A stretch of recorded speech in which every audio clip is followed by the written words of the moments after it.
Jim Zub here, Hey. hanging out with us. In addition to writing Conan for a long time, Skull Kickers, excellent D&D run. Very excited to hang out and talk Thank to you you. about it. Yeah, it's been surreal. I'm so happy to be back here at DragonCon. I was here 2 years ago, just after we launched the new Conan comic series at Titan, and it has been honestly transformative to my career and Titan, and just kind of the fan base in general for sword and sorcery has come back in such a huge way. And you guys, the readers, are such a huge part of it. So thank you for making the title such a hit. It's been such a thrill to work on. I'm excited to chat with you about it. I know the digital projector is a little bit faded out, but whatever you guys cannot see here, I can also show you back at my table once we wrap up the panel. And that's what's so nice about it. I'm just down in the front row, in that 100 row, I think I'm like 115 or something, just on that side. So after the panel's over, come on back and we can keep on chatting about the world's greatest sword and sorcery hero. Which is, working on this thing has been such a mind bender in the best way possible. So, I'm ready to chat about some Conan, of course. And so, you've alluded to one of the questions I have for you. Sure. What do you feel makes Conan such a compelling character? Sure. So Conan is, for those of you who are not aware, older than Superman by 6 years. He's one of the kind of pillars of genre storytelling. Kind of built the sword and sorcery genre. And I think that the character has these like any iconic character, whether you're looking at a Batman or a Superman or a Spider-Man, Wonder Woman, these kinds of characters that become generational, they have intrinsic qualities that say something about us. They have something that we see ourselves either aspirationally within them or iconic kind of elements that just seem to carry on and on and on. And Conan he's the original, swordsman survivor. Like he is that lone warrior that traverses into the unknown, and stories kind of break around him. Wherever he goes, something phenomenal is going to happen. Some adventure is going to take place, and that place will be changed by Conan. And I think that's what's so interesting about it. The character has these kind of, you can break it into sort of three distinct kind of eras. The early kind of impetuous youth, him in his prime as a warrior and eventually a leader of men, and then the king by his own hand. And each of them also has, I think, intrinsic qualities that carry forward and speak to us in our youth when we're kind of, sowing our oats and causing trouble and trying to figure out what the limits are, where those are to be found, seeing new places, having new experiences, making mistakes and surviving them.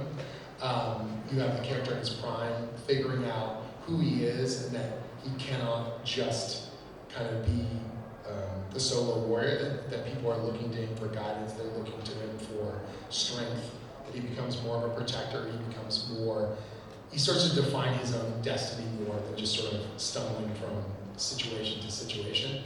And then eventually the king of Aquilonia, the barbaric king, who kind of breaks the Aquilonian royal line and then leads the country into a new era and eventually becomes the legend. I think that they're all different kind of things about us as people and survivors, as adventurers, as warriors, that we see ourselves within him in these various kind of ways.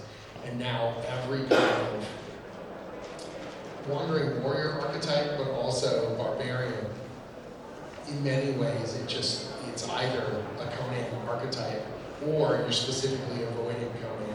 So by that same way, you're kind of admitting that the character is important because you're trying to do non-Conan things on purpose. It's sort of like saying, well, no capes. You're like, well, that's because you're talking about Superman, right? Like, that's the thing. By defying the stereotype, you've identified that it is the icon, And so getting to work on this is so utterly surreal for me. I had people come to me last year and they said, man, working on Conan must be a bucket list. And I said, no. And they were like, how could this not be one of the things you wanted to do? I said, because when I was a kid, I grew up in Oshawa, about an hour east of Toronto, Canada. I wanted to meet Roy Thomas and shake his hand. That would have been like a dream for me. Yeah. Or I wanted to go to Gen Con once and be in a playtest for a module that might get turned into a D&D adventure. The fact that I would get to work on D&D, that I would get to write the Avengers, that I would get to be the flagship writer of Conan is so far beyond the bucket at this point. My life makes no sense whatsoever. The bucket is a cosmic dot somewhere off in the distance. So no, it's not a bucket list because I would never be so cocky as to think I would ever get to be a part of the character's legend, let alone be where I'm at with it. And that's not ego, it's like kind of shock and excitement. Yeah. A little bit humbling. It is humbling. And meeting people, because the character is generational, after we launched the Titan series in particular, the outpouring from the fan base has been so vibrant. When I came here 2 years ago, a handful of people, the series had just come out, and already we were getting, because the free competition issue came out in May, and people were really pumped, and that first issue really hit the spot. And people were coming over, and they were like, man, this feels like Conan, like I haven't seen in so long. And I was like, just wait, we got so much more planned. And by the time I got to New York Comic Con in October, there was like about a dozen of these, older guys came over, and they were like, I've been collecting since before we were born. This makes me feel like I'm 15 again. You have no idea what this means to me. And you feel that legacy in the best way possible. And then by the time I get to Emerald City Comic Con 5 months later, I had 50 of those guys. And I had retailers telling me they had people they hadn't seen at their comic shop in decades. They were saying that Conan back issues used to go into the dollar bin, and now they're returning collections that these guys are buying every monthly issue, and then they were digging through the back issue bins for Savage Sword. Like that kind of transformative response to what we were doing. We were tapping into something very intrinsic in the character.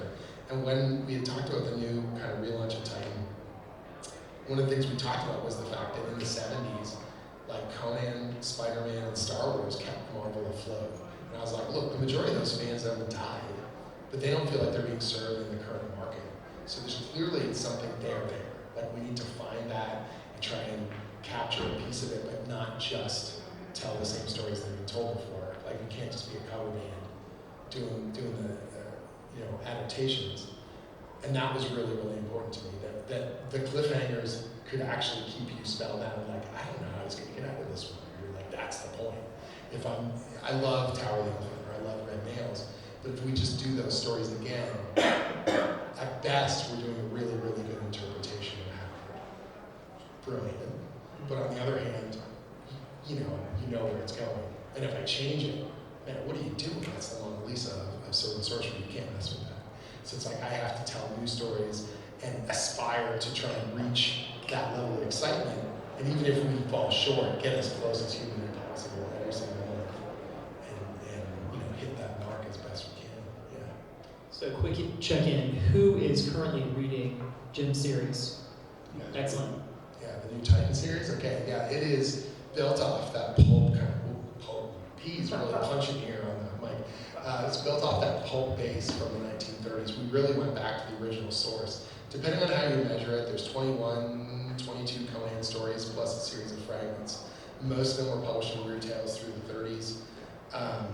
And they're the foundation, the bedrock of the sword and sorcery genre, especially stories like Tower of the Elephant, and eventually other stories like Rothschild's Daughter and things like that. And if you haven't read the original Howard source material, I encourage you, please go check this stuff out. Because they were done for the pulps, they're very short stories. Like, I think Rothschild's Daughter is like 6,500 words. Like, you can just read it over your lunch hour. And most of them are also copyright free. You can read them online. And it'll blow your mind, the expediency of the text, how quickly Howard gets into it, how textured and powerful they are, the action, his endless seeming way of writing action moments, and they never feel like they're phoned in, they never feel like they're just same old, and the kind of energy that they create, and they're just quick, punchy entertainment. He only did one novelette, which was Hour of the Dragon, which is sort of like a greatest hits collection of kind of concepts from other Conan stories. And then it inspired this whole series. The character came out in the 30s, kind of went foul in the 40s. In the 50s, there was a company called Gnome Press. They reprinted those stories again in these collected books finally, and they started to sell pretty well. Then in the 60s, the explosion happened because depending on where you were, either Ace or Lancer, if you were on the European side or on the American side, they started to reprint those books. L. Sprague de Camp and Lynn Carter went through and kind of rewrote chunks of it, which was audacious, but they brought those stories together into a new format. I'm being kind, you know. And then Frank Frazetta did those iconic paintings, particularly that first one, The Barbarian, and completely rebuilt the character's visual identity. And that, to this day, has become the Frazetta version. We're just seeing echoes and echoes of that tapped into something really core to people. And those paperbacks sold millions of copies around the world.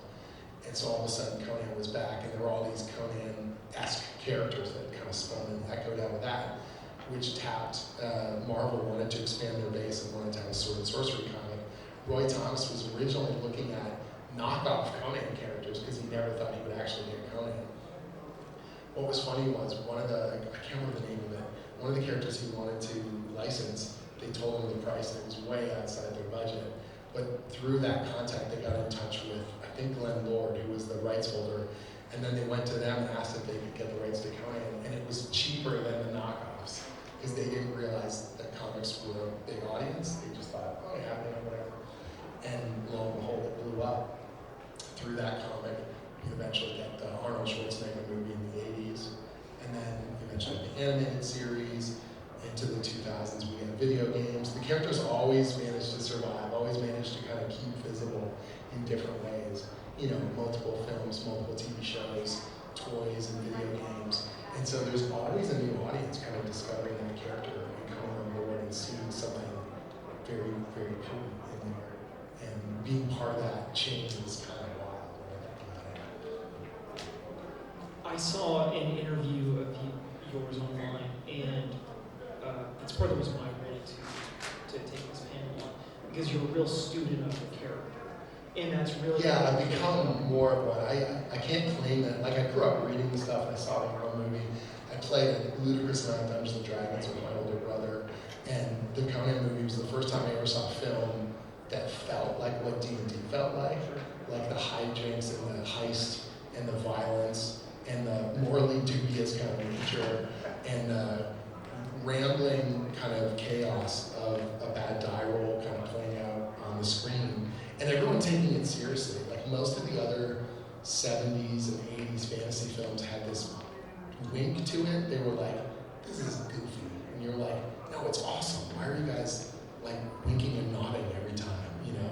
And even when you look at Conan, that first movie, even when the special effects aren't, you know, up to modern stuff, everyone's taking it seriously, and the soundtrack is just punching so hard that you're like, I'm into it, I believe.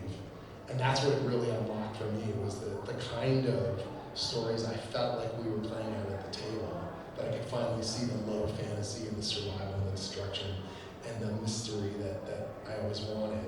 And that kind of really got my brain going. So then reading Savage Sword of Conan magazine. And so I was always reading it, it was always there. But I didn't become, I don't know how to say it, like a student. I think until I started, the potential for me to write the character happened. And then I threw myself into it with gusto, because you're like, you realize the character has that kind of potency and is an icon, and you're like, excuse my language, like, don't fuck this up, you know, like, that a lot of people they care so much about it.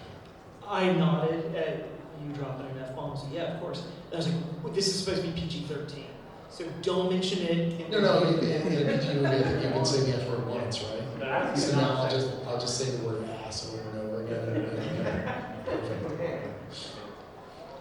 And so you coming into the role of writing for Conan. Yeah. Funny bit of trivia. My first Conan credit is not a writing credit.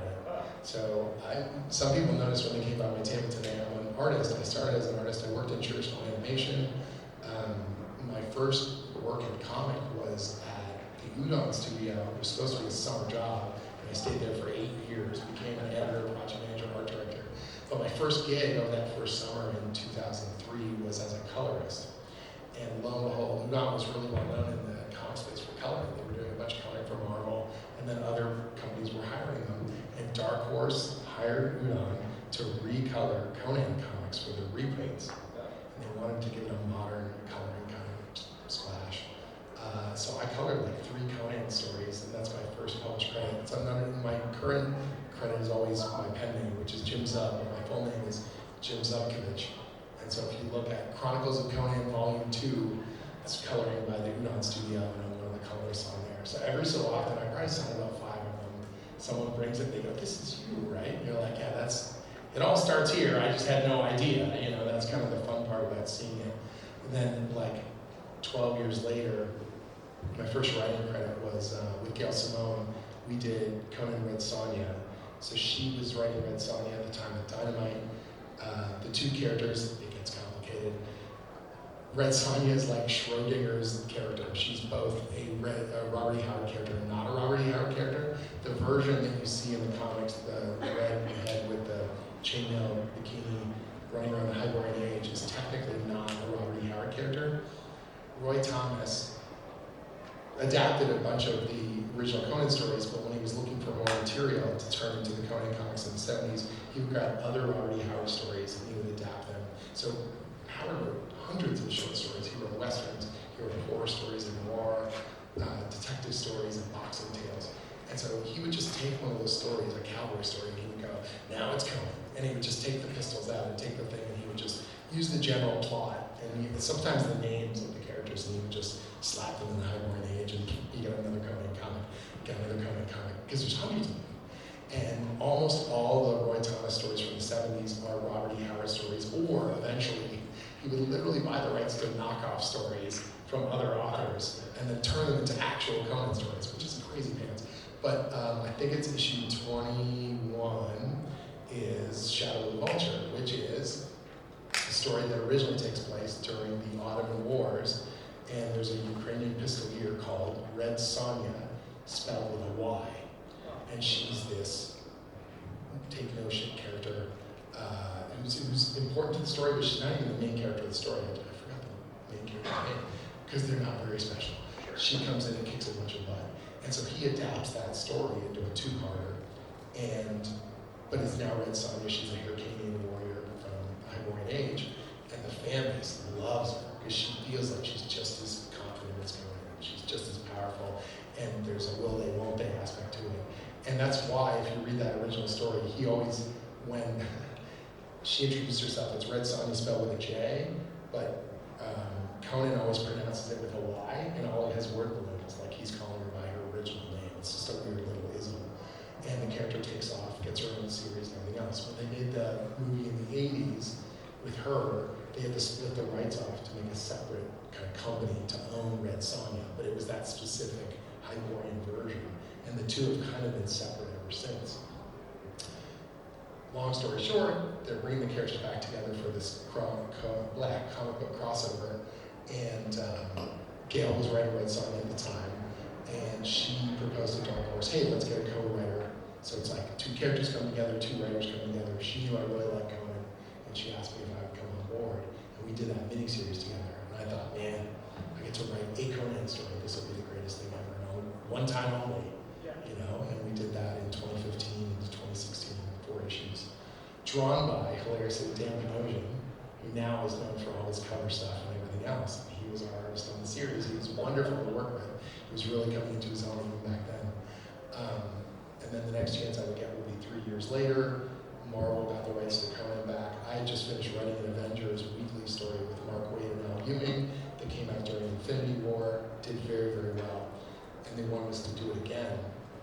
Tom Brevoort, who was the Avengers editor, took me out for dinner, Mark Waid and I, and he said, "I got a secret, Marvel's getting Conan back." And I was like, "What?" And he said, "Yeah, we're going to reprint the old stuff, but we're going to have new Conan comics." And I was like, "I want to write that series." And he goes, "Bad news, Jason Aaron's going to be doing the flagship book, but I want to have the characters show up in the Avengers first." And I said, "That's a terrible idea." And he was like, "Why?" I go, "Because the traditional fans will not want Conan running around with superheroes." And Tom kind of bristled a little bit, and he goes, "The Avengers are the biggest media property in the world, and we're going to put Conan in front of people who have never seen the character before. This is a really unique opportunity. You can piss and moan about it, or you can do a really good job, and people may get on board the Conan train." And I was like, "Yes, sir, that is a very good idea." I like it completely.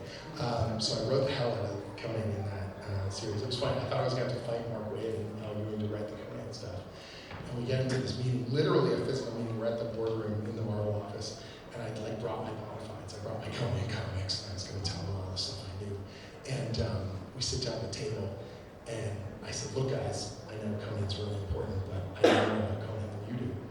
And Mark Wade goes, yeah, of course you do. You're writing all the Conan stuff.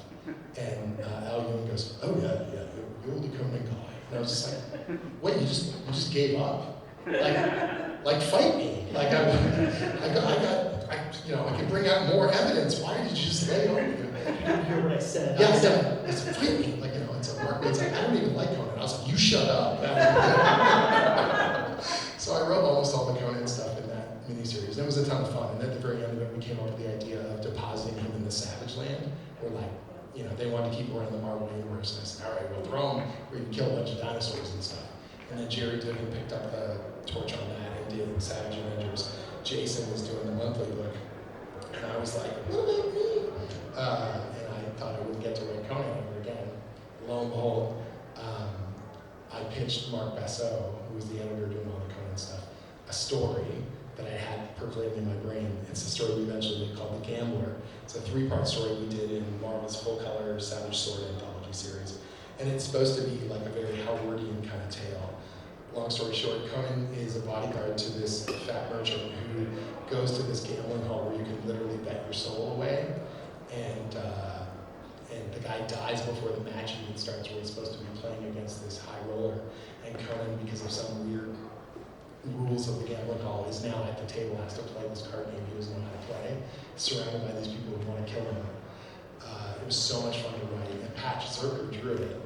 And what I didn't know was Jason Aaron wasn't going to be on the book for a long time. Normally Jason does 5-6 year runs on Thor and Wolverine and all these other books, but this time he only had a year that he wanted to do. And so almost as soon as the series launched, they were looking for a new writer, which I had no idea about. I handed in The Gambler. Right at that moment, the rights holders were like, okay, who's next? And that fell onto their desk, and they were like, what about this guy? And Mark's like, Jim's great. And that was when I got the offer to do the book at Marvel. And I didn't say no immediately. I didn't say yes immediately. I didn't say no. I was just sort of terrified. They offered me the flagship book. And I took the weekend to think about it, because I was like, did I say what I wanted to say in The Gambler, or do I have more ideas? And over the weekend, I read some of my favorite Howard stories, and I thought about it, and I was like, you would be a fool to turn this down. And so that Monday, of course, I picked it up and said, I'm on. And then we were just like this runaway train, or so I thought, and we slammed right into the pandemic. Sure. And lockdowns, and then Marvel they did their pencils down. So I had 2 issues come out, and then we had 8 months without any book published.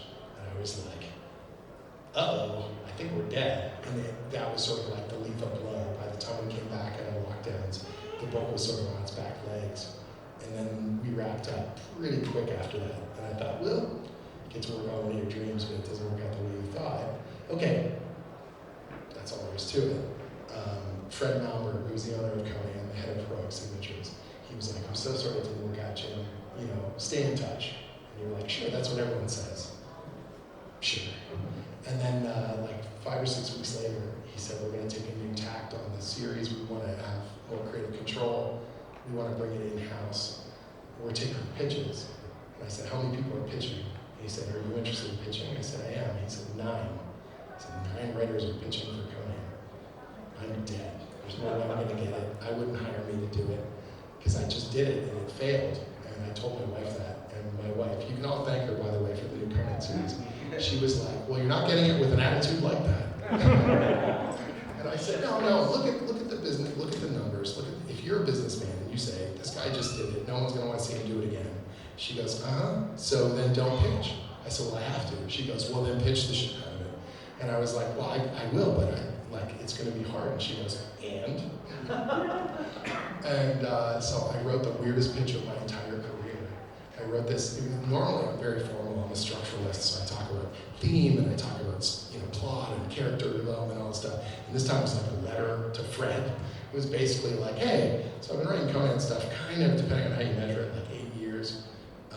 I've learned a lot about the character, I learned about the fan base, and this character used to sell like crazy in the 70s, but it's not right now. And I think here's why. Here's a bunch of advice. Here's what I'd do if I were you. You have a very unique opportunity with this new publishing initiative. You can grab the old fan base, you can grab a new fan base. You should probably make it a mature reader's book because those guys are older now and they can handle a boob. And the kind of intense violence that you would have in the pulp series. And you need to have these broader mythic kind of ideas, blah, blah, blah, blah, blah. But if you read between the lines, every single line of the pitch was, it's not going to be me. It was, here's advice to the next guy, essentially. And at the very end, it was, I'll always be a fan, and I'm looking forward to seeing what you guys do. Take care, And so it was basically like, this is it, this is the end. And I sent that thing in, and I felt like $1 million. It's like you got to say those things you always wanted to say to the people who can actually make those decisions. And I felt free and clear, and I was like, well, that's a milestone in my, creative career. What's next? And 2 weeks later, he said, you're still the guy. And that blew my mind. I couldn't believe it. I genuinely couldn't believe it. He's like, we read over all the pitches. We took all the names off the pitches, and so I was the only one who knew, like Fred, he was the only one who knew what everyone wrote. And he said, we all talked about it. And he said, you're still the guy. You've got all the attitude. And we want a long-term creative partner, and we'd love for that to be you. And the first thing I said was, are you sure? And then he said, are you not? And I was like, I am, I'm 100% sure I really want to do this. And so we dove in with both feet, and we got Roberto Del Torre. And you guys have seen, if you've seen the artwork on the new series, you know how phenomenal he is. Just stunning, right? You got Doug Braithwaite, you got Fernando Dagnino now, we've got, Jonas Scharf, who did the miniseries for us. It's just been this endless torrent of phenomenal artists. An unusual number of them from Spain. I don't know what is in the water there, but those guys, they filmed the movie there, and so I think that these children literally have grown up with Barbarian in their blood. And so the book looks just unreal. It looks so good. And we're now, we're Titan's flagship. With a bullet, we're usually the top mature reader book each month in comics. We're punching way above our typical weight class. And what's most exciting for me is the current comic book market is so beleaguered in terms of sales. You guys have seen how many times they hit the reset button with new number ones, desperately trying to not to keep an audience, literally the audience falls off the cliff in 3 issues, then they hit the reset button again and again and again. And our sales after issue 2 have never dipped more than 10%, and now we're going back up. So our sales are doing what The Walking Dead and Invincible did, or Immortal Hulk, this very rarefied air where we're building a readership. The word of mouth is so strong, and then people share it with other people, and they say to each other, people literally say to me, they come to a convention, they buy multiple trades, and they go, this one's for my buddy, this one's for my other friend, this one's for these people. I had a woman come to San Diego Comic-Con, and she bought 56 copies of our exclusive, and every single one was for someone in this collective group that she was mailing all over the world.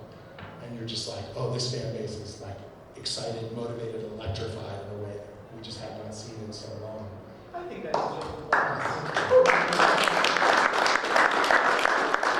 and again, I'm this isn't an ego thing. I'm genuinely staggered by the response in the best way possible. I could not be more excited and proud of what we've been able to put together. So, it's been amazing. Do you want to field some questions or moving to the next item? Well, so what I want to do is, before we go to questions, I want to show you guys, I know the projector is a little pale, but I want to show you some exclusive artwork here. So no one outside of our production crew has seen this stuff, and some of the stuff I'm going to be showing you. So we'll dive to that first slide. So check this stuff out. So first thing, this you've seen probably, barely see it there, but Scourge of the Serpent is our big event book this fall. Last fall we did Battle of the Blackstone, and that was sort of coming together of multiple Robert E. Howard characters. So we had Solomon Kane, we had Dark Agnes, we had these 2 Eldritch investigators who I love that no one ever hears about in Robert E. Howard canon called Kieran and Conrad. We had James Allison, who's this really unique, probably one of the first meta characters in fiction. He's essentially like Robert E. Howard as an author, who also has dreams that he has other people in other times and other places. It's really trippy shit.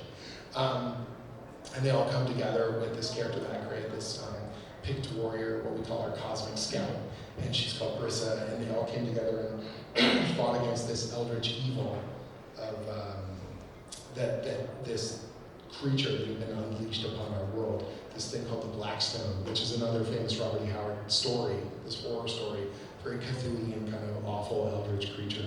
And so it was tons of fun to do, and that was setting the table for these events that we're doing, one per year. So year 1 was Blackstone, year 2 is the year of the serpent, both metaphysically and in reality. The snake, it's also the year of the snake this year, so it worked out really well. I could not have planned that better. So flip to the next slide there. So we've got our transformation of Kull and Rule into the snake people. One of the best Kull stories is called the Shadow Kingdom. A little bit of a trivia note here for you.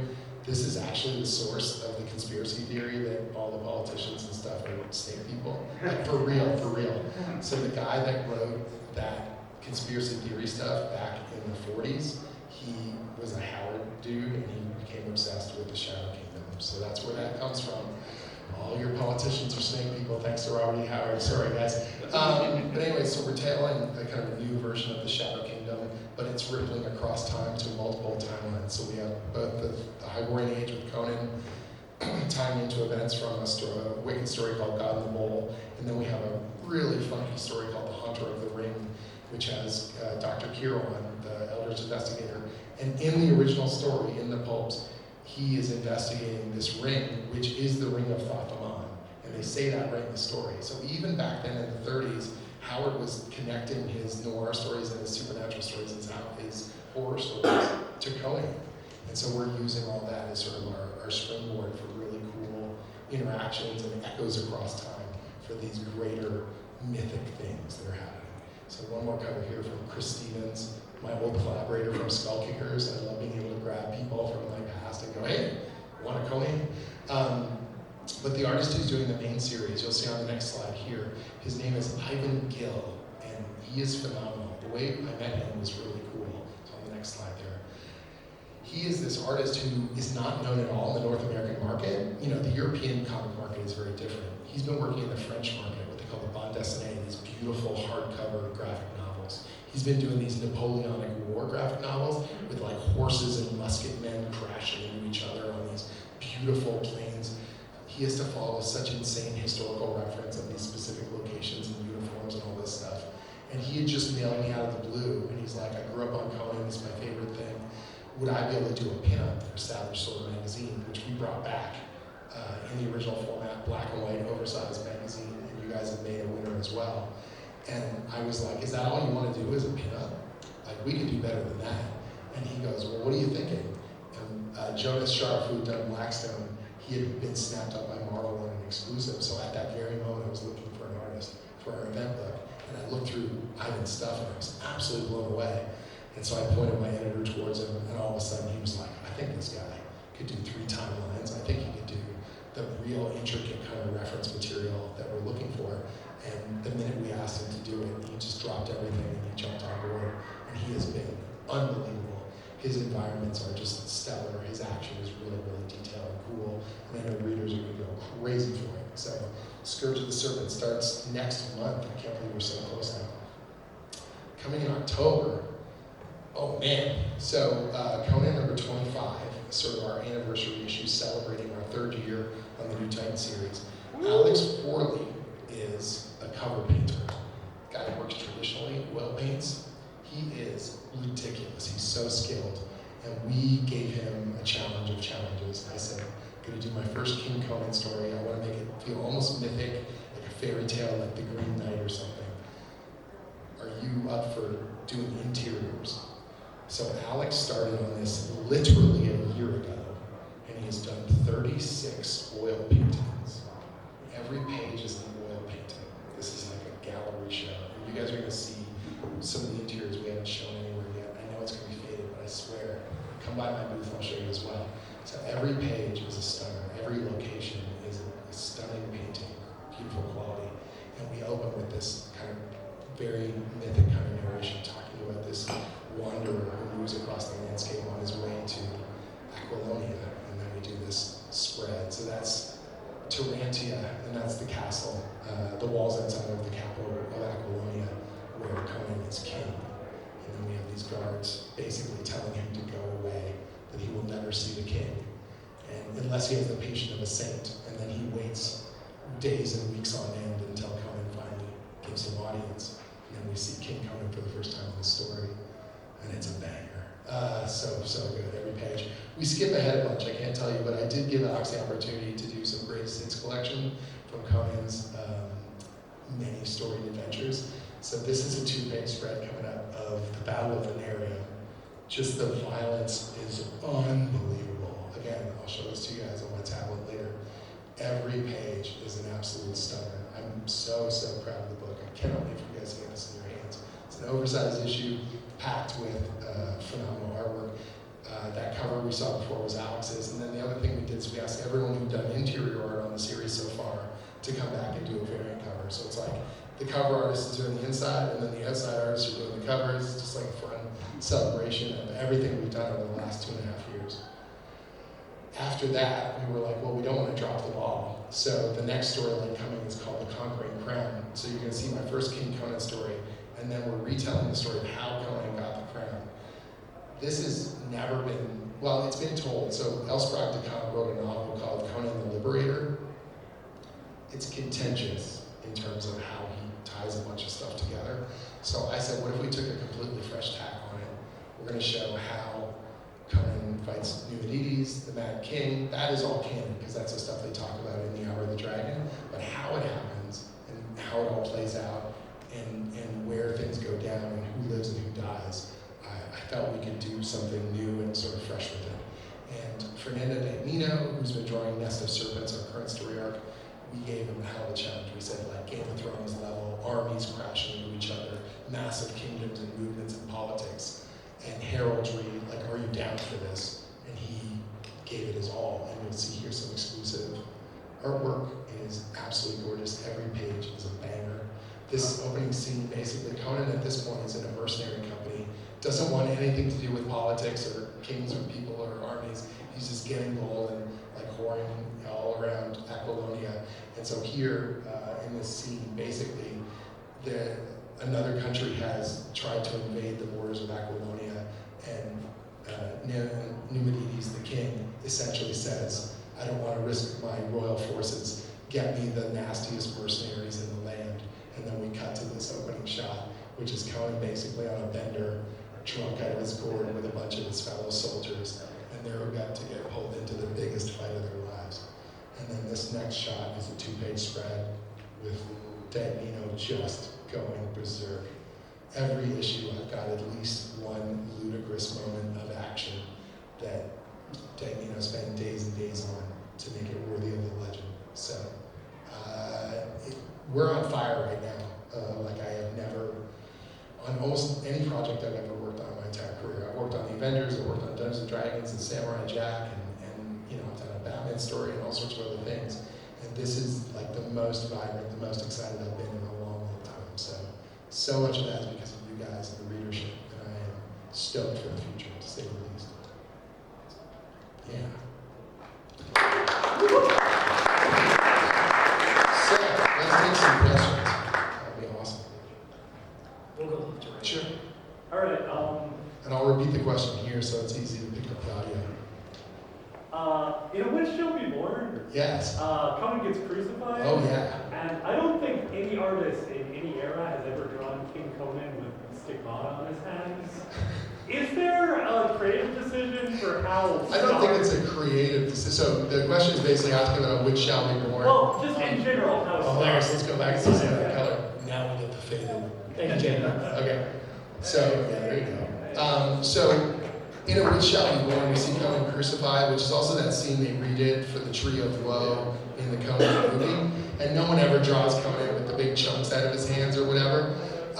That is it is that little bit of kind of fictional logic where people are just like, he got better kind of thing. I think it would be something fun to sort of explore in that sense. The scars, that character must build up over time. I do love in the original Frazetta painting, he looks like he's been rolled through a dumpster like 45 times. Like he's got just hundreds of scars and he's got the broken nose and all that sort of stuff. When I draw Conan, when I do sketches, I always make him look like crap. And he always looks better for it. There are characters like Wolverine, who like the more you kick the crap out of them, the better they look, because they just feel like that kind of make my day sort of, tough guy thing. So I do always want to show, like, Conan's not the kind of character who's shiny and new. Even when we're doing some of the battles here, I definitely told Dagnino, I was like, these guys have been through wars. Like, this armor is not shiny and polished and good. It's scuffed and smashed and beat up, just like the characters themselves. You do need a little bit of an allowance there for, he doesn't have the healing factor, but in our fictional minds, he's always getting back up rather than having half of his ear cleft off and, eye missing or something crazy like that. Other questions? Yep. So, from what I remember, when Robert Howard made the Conan world, Yes. he kind of took made it the Earth, but thousands of years Right. before a written history, where it kind of feels like almost it's lost in time. Sure. So, yeah, is there a specific question, or is that I was just confirmation? just wanting to ask, what's your take on that? Like, how did that? So what Howard did is essentially he creates what he calls a prehistory of our world. He posited, I don't think he really, I can't speak to him because I don't know the man, but from his letters and things like that, it was a construct. So the Hyborian Age is essentially a thing that Robert E. Howard created, like a prehistory of our world before recorded history. That's why they call it the age undreamed of and things like that. And that the world goes through multiple rises of civilization and technology, and then cataclysmic destruction. So the Thurian Age, which is called the Conqueror and Brule, they are part of a different era than Conan. And what's fascinating is that they go through a cataclysm, and the ruins and the artifacts that Conan is finding in the Hyborian Age are it's like the post-apocalyptic version of the Thurian Age. They're finding the destroyed remnants of Kull's era.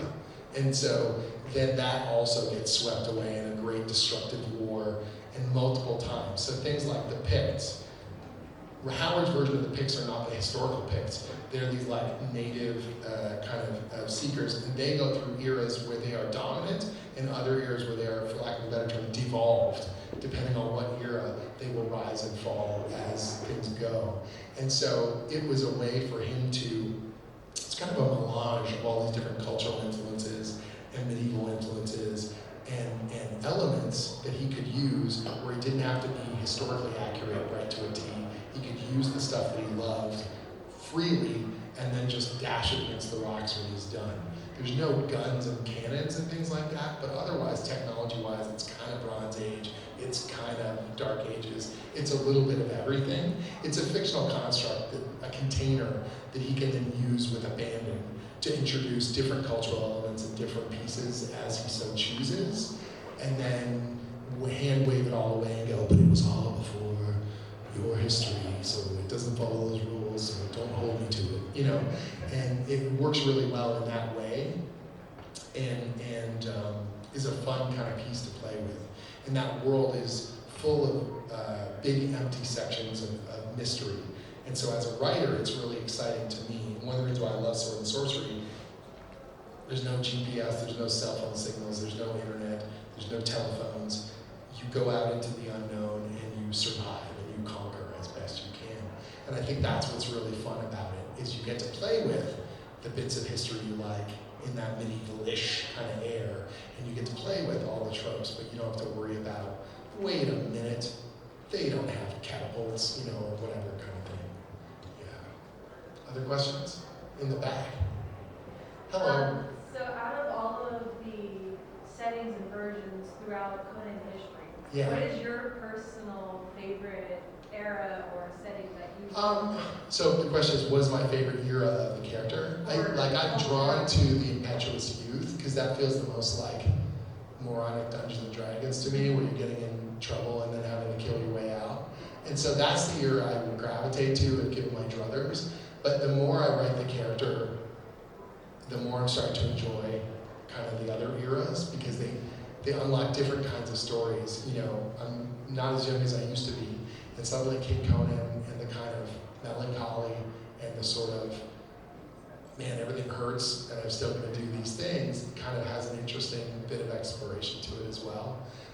The character in its prime, where you can show him struggling with the barbaric sides of himself and the more, he doesn't want to claim to be civilized. I think this is what's really fascinating about Robert E. Howard. If you wanted to draw a theme across all the Conan stories and a bunch of other Howard stories as well, he plays with the duality of civilization versus savagery. And that the civilized man, with their governments and their religions, will say one thing to your face and then stab you in the back. And the savage will tell you what they think and will hold to it, that they're honor bound, or they will fight till their dying breath if they tell you that you're their brother. And so who's truly civilized and who is truly savage? That's the whole trick, right? And even in something like Beyond the Black River, where Conan is fighting for the Aquilonians as a mercenary and killing Picts on this savage border, he admits that they are kind of in the wrong, but he's being paid by these guys and he's not going to let himself die, so we better, kill these guys. And they're fighting for their land, and that's just how it's got to go. There's this inherent kind of survivor, thing going on there. Conan is not always a good heroic character in the traditional sense. The moral complexity of it is a feature, I think, not a bug. And I think that's what is one of the things that makes it interesting. If you're looking for simple, like Save the Princess stuff, and there are eras of the character where writers just want to simplify.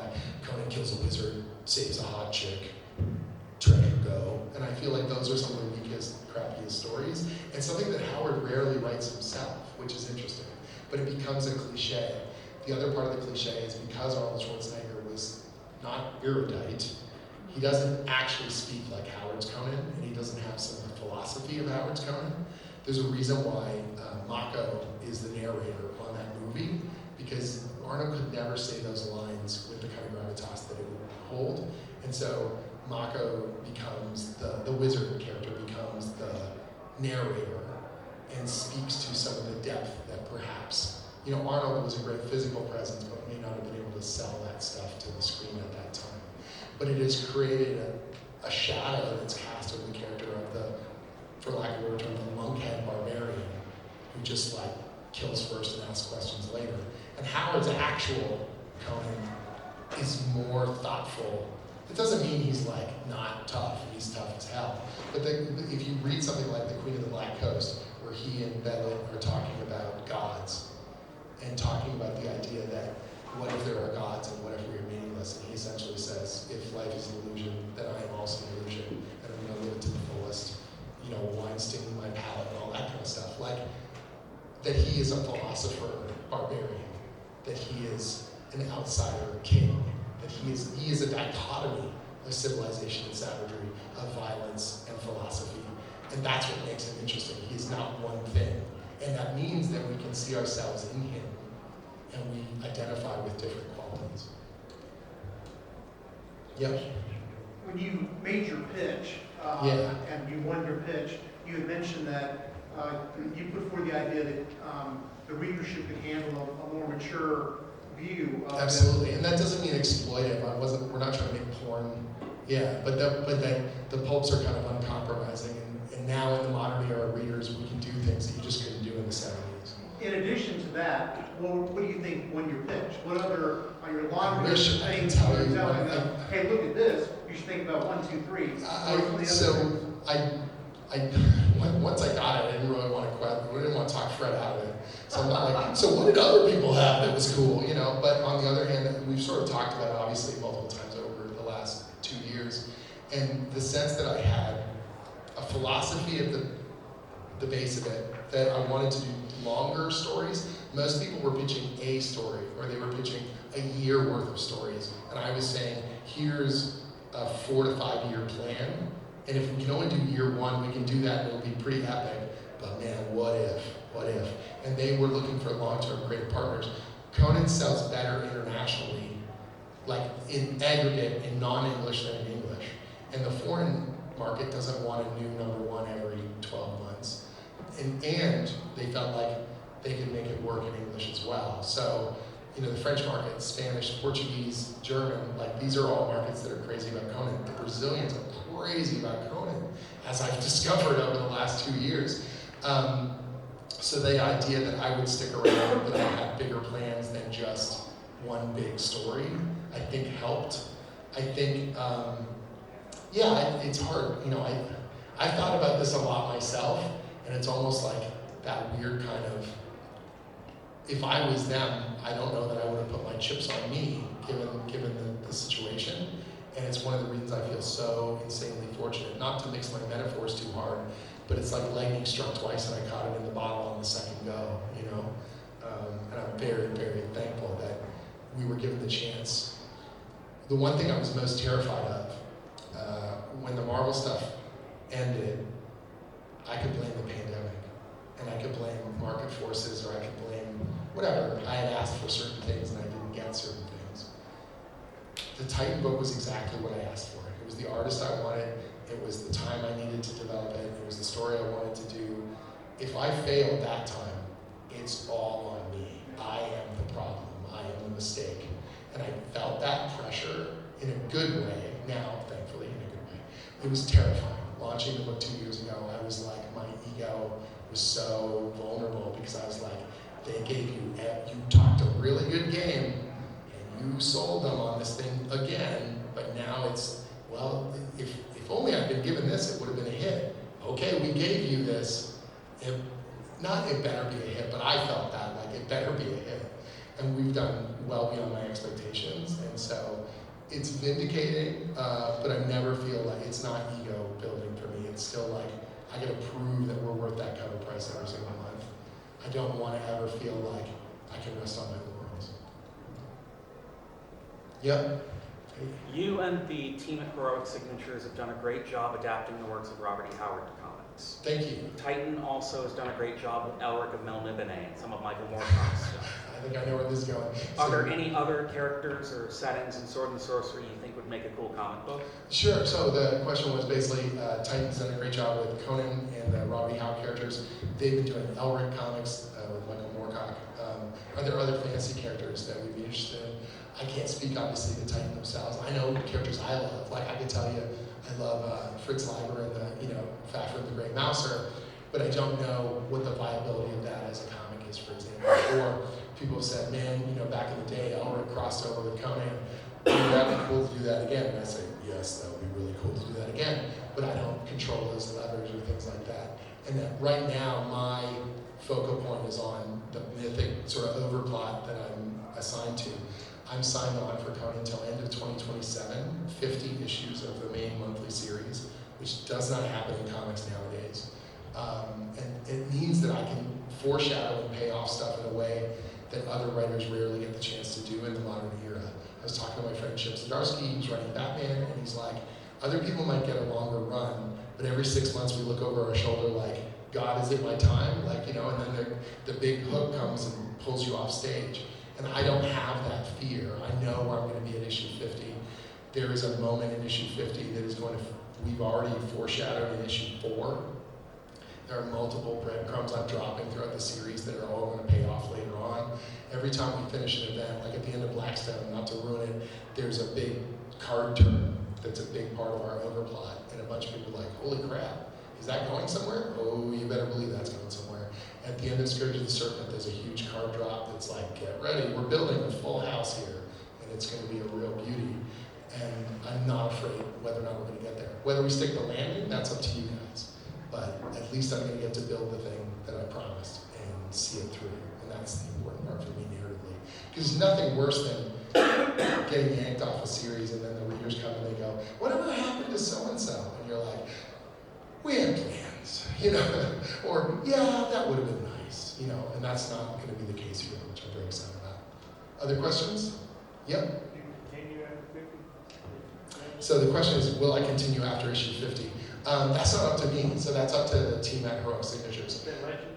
The overplot that I'm building finishes at 50, and the event book that we're going to do that comes out right around that same time, I would stick around. There's been jokes about it. We've been hanging out and someone's like, yeah, so what's issue 51? And we sort of laugh about it or things like that. I don't want to speak for them, and I don't want to, Titan and Heroic have got this long-term partnership, and I am a long-term creative partner, and I would love to be involved. If that means I continue to write the comics, great. If, whatever, I write a novel or something, maybe, I don't know. All I know is I love working on this stuff, and I have more ideas beyond this big thing, but I also don't want to assume anything. You know, one of the things that's really hard about working on an icon, and I've spoken to so many different writers over the years, is at some point, it's not yours, you're going to hand the baton to somebody else, and you have to be magnanimous about that. It's not yours anymore.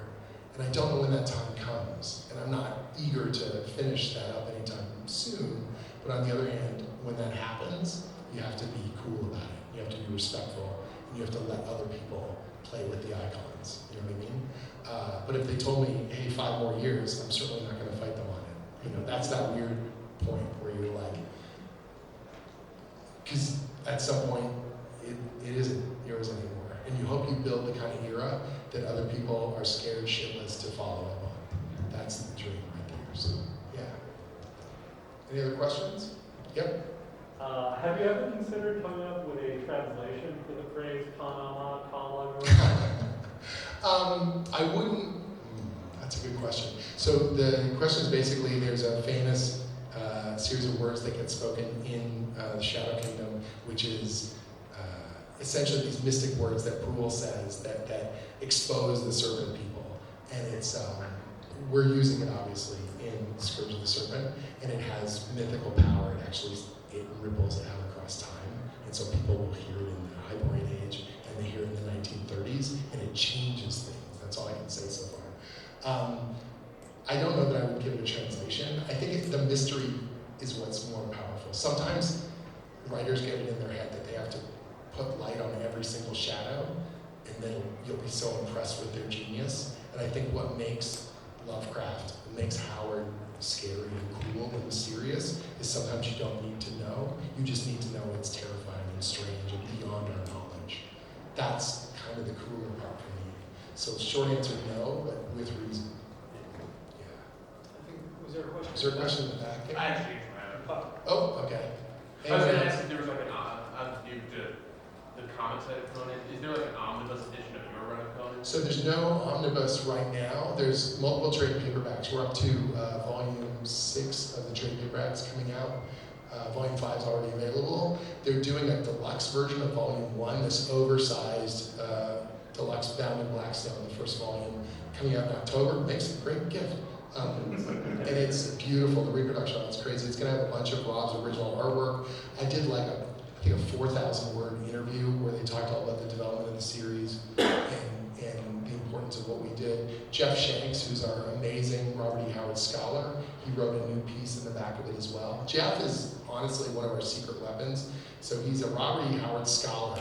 He's also an archaeologist in real life. Really? Yeah, it's crazy. And he's such a pulp, just like force. Like he knows he's an insane collector. He's a researcher. And when I came on board for the Titan series, he was introduced to me as a resource. And they said, use him as much or as little as you'd like. And I was like, much. So we just started talking every few weeks, and he would give me reading lists. Howard wrote over 200 short stories, and he would focus me, laser focus me on specific elements of the genre, not just Conan, but other stories as well. And he was very much a great collaborator in a yes and kind of way, where I would say, here are themes I'm exploring, here's bigger ideas, and here's things I noticed in this other Howard story. And he would always respond with, that's cool, did you also know that? And then he would pull some other insane nugget from some other Howard story or poem or letter that he wrote to another author. And so he would always sort of lift up my ideas even further or bolster them or reinforce them with even cooler stuff and make me look way smarter than I am. So when you say I'm a student of the material, I feel like 40% of that is Jeff Shanks making me look brilliant.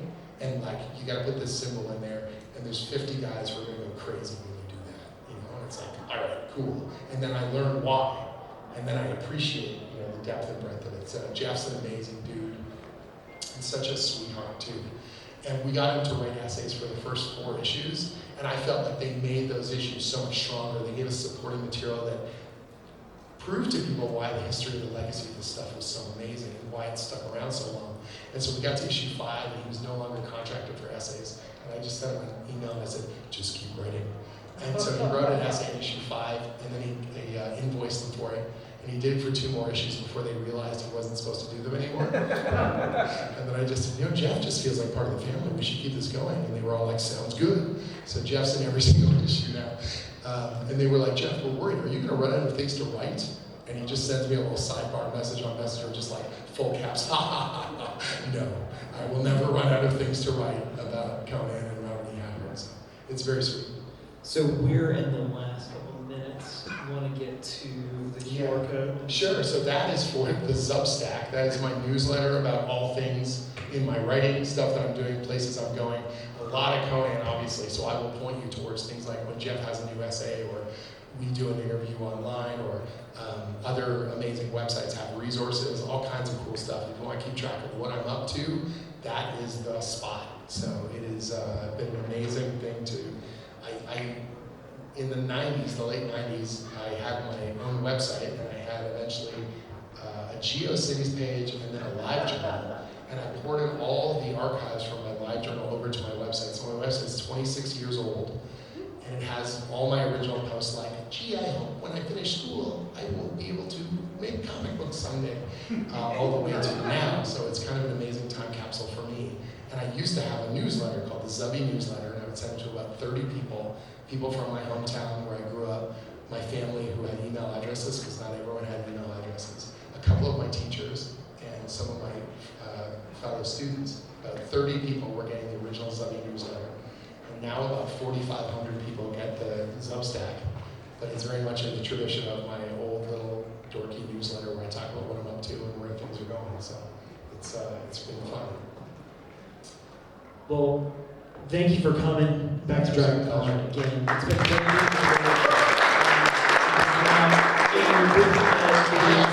So I'm right on the corner there that way, so in the far corner here, I think it's like 115, just in that front row when you come into Artist Alley.